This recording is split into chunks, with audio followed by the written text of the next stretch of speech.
I greet you in Jesus' precious name. It is Saturday morning, the 31st of January, 2026. And this is your friend, Angus Buchan, with a thought for the day. We start off in Isaiah chapter 59, verse 19. When the enemy comes in like a flood, the Spirit of the Lord will lift up a standard against him. Are you lifting up your standard today? Am I lifting up my standard today? Does the enemy recognize who we are? I hope so. Then we go to Romans chapter 1, verse 16. For I am not ashamed of the gospel of Christ, for it is the power of God to salvation for everyone who believes, for the Jew first and also for the Greek. When we stand up for the Lord, He stands up for us. I really want to say, especially to young people who are starting out in a new career, maybe this year you are going to university for the first time.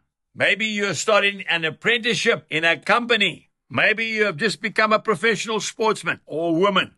I want to say to you today, please listen to me. It is vitally important that you start the right way. Yes, you lift up your standard.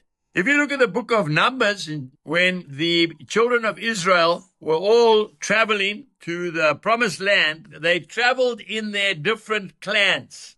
And there was an order that they marched in.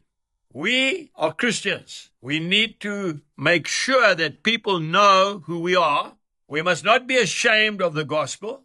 In fact, I want to go one stage further. I have found in my life that a man or a woman who is not really prepared to lift up the standard of Jesus Christ, in other words, they are believers. They say they love Jesus, but depending on which company they are found in. So if they are found in the pub where the boys are getting drunk and they are speaking about things which are immoral, and then if you want to join with them, then they look at you sideways, but you're the person that's in church on Sunday with your hands raised up, shouting hallelujah, and they despise you for that. You see, my dear young friend, people don't have to like you, but they must respect you, and they will respect you if you stand firm on what you believe in.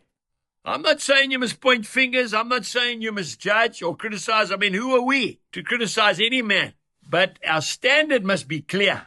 People must understand who we are and who we stand for. And you know, when they get into trouble, because we all get into trouble, all of us, they will come to you for help. Today, raise the standard. Jesus bless you and have a wonderful day. Goodbye.